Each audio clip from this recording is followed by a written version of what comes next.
की उपस्थिति में हमें चलते जाना है। हमें परमेश्वर की नजर में सही बनना है। हालेलुया। यदि आप भजन से का 137 में यदि पढ़ते हैं उसका 23 में परमेश्वर का वचन कहता है, मनुष्य की गति, मनुष्य का चलना, मनुष्य को परमेश्वर के हाथों में थमे रहना, मनुष्य की गति यहोवा की ओर से दृढ़ होती है। उसके चलने से वो प्रसन्न होता है। चाहे वो गिरे तो भी पड़ा न रह जाएगा, क्योंकि यहोवा उसके हाथ को थामे रखता है, थामे रहता है। दाऊद आत्मा में होकर कहता है, मैं लड़केपन से बुढ़ापे तक देखता आया हूं, परंतु ना तो कभी धर्मी को त्यागा हुआ, ना उसके वंश को टुकड़े मांगते हुए देखा। वह तो दिन भर अनुग्रह करके ऋण देता है और उसके वंश पर आशीष फैलाता है। जितनी आपके सामने परीक्षाएं आती है, गरीबी की, आलोचना की, उतनी बड़ी आपके जीवन में ऊंचाई भी होगी, उतनी बड़ी सफलता भी होगी। Hallelujah, hallelujah, hallelujah. यहाँ क्यों दाऊद कहता है कि मैं लड़केपन से, मैं बचपना से बुढ़ापे तक देखता आया हूं, परमेश्वर ने किसी को धोखा ना दिया, धर्मी को उसने धोखा नहीं दिया।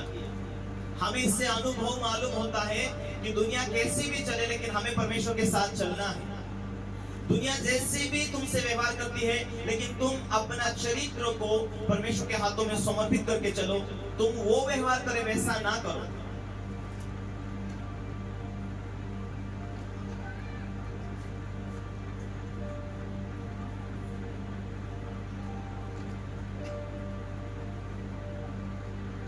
हालेलुया।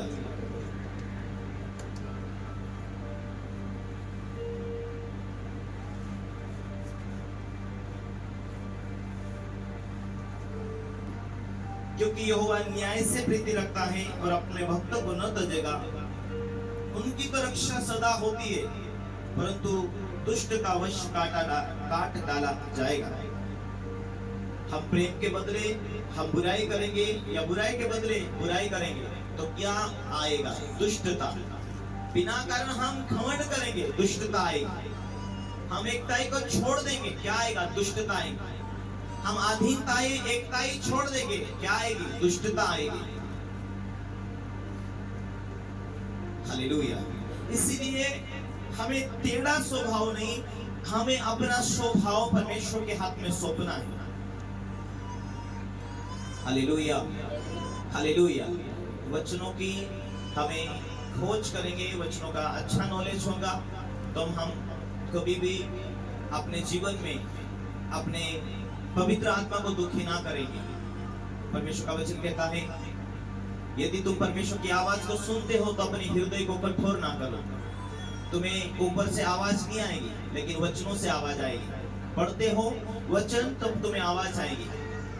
बाइबल कहती, जिसने उसकी ओर देखा उसका मुंह कभी काला नहीं हुआ, उसका मुंह कभी लज्जित नहीं हुआ। हमें परमेश्वर के ऊपर निर्भर होकर हमें अपने व्यवसाय को संभालना है, हमें प्रार्थना के साथ संभालना है। Hallelujah, hallelujah, hallelujah. मालूम है, जितनी हम आर्थिक बातों के लिए चिंता करके प्रार्थना नहीं करते हैं, उतनी आशीष रुकती जाती है। जितना हम भेंट को हम परमेश्वर की सेवकाई के लिए नहीं देते हैं, उतनी अधिक परमेश्वर आशीषों को दे नहीं सकता है। हम उसके ऊपर निर्भर होकर, हम परमेश्वर की सेवकाई के लिए हाथ बढ़ाकर, हम प्रार्थना में घोषणा करके मांगते हैं, तब परमेश्वर रास्ते खोलने की शुरुआत करता है। छोटी छोटी बातों के लिए गुड़गुड़ाना, छोटी छोटी बातों के लिए निराश हो जाना, पवित्र आत्मा वहां पूरी ताकत के साथ आपके लिए मार्ग नहीं खोल पाएगा। जो आपकी आत्मा में जाता है और कई बार कठोर हो जाते, कई बार हम थोड़ी देर के लिए नरमुल हो जाएंगे, थोड़ी देर के लिए बाद कठोर हो जाएंगे, तो हम अधिकार नहीं दे पाएंगे स्वर्गदूतों को। स्वर्गदूत ये काम करो, पवित्र आत्मा जी ये काम करो। पवित्र आत्मा आपको केवल चंगा करने के लिए नहीं आया, केवल आपको वरदानों से भरने के लिए नहीं आया। वो आपके साथ वो स्वर्ग की सारी बातों को भेद देने स्वर्गों का रहस्य समझाने, आपको सुरक्षा देने, आपके लिए रास्ते खोलने, आपको सलाह देने के लिए आया है। वो अधिक थोड़ा थोड़ा दर्शन आपको दे रहा है। वो आने वाले दिनों में वो पूरी रीति से क्लियर आपसे बात करेगा। Hallelujah, hallelujah.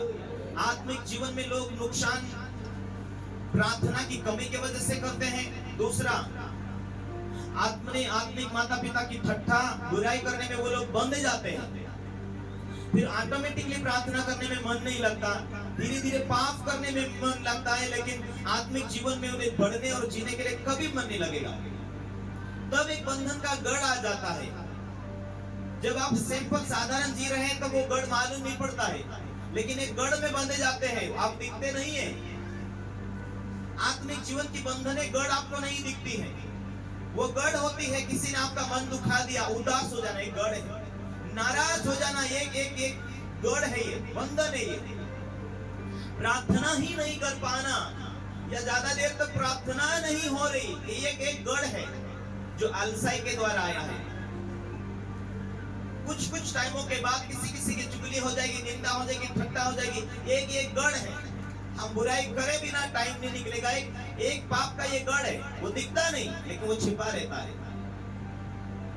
जब प्रार्थना करेंगे कभी आंसू नहीं आएंगे, प्रार्थना कर पाएंगे कभी दर्शन नहीं दिखेंगे, क्योंकि इस गढ़ को तोड़ने के लिए फिर उसे वहां लौट कर आना पड़ रहा है। पवित्र आत्मा जी मुझे माफ कर, मैं छुटकारा पाना चाहता हूँ। आंसू बहाएंगे, श्रापों से आजाद कहेंगे, घोषणा करेंगे, पवित्र आत्मा के सामने अंगीकार करेंगे, माफी मांगेंगे।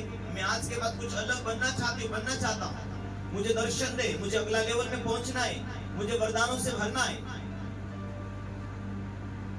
इन गढ़ों को आप तोड़ना है।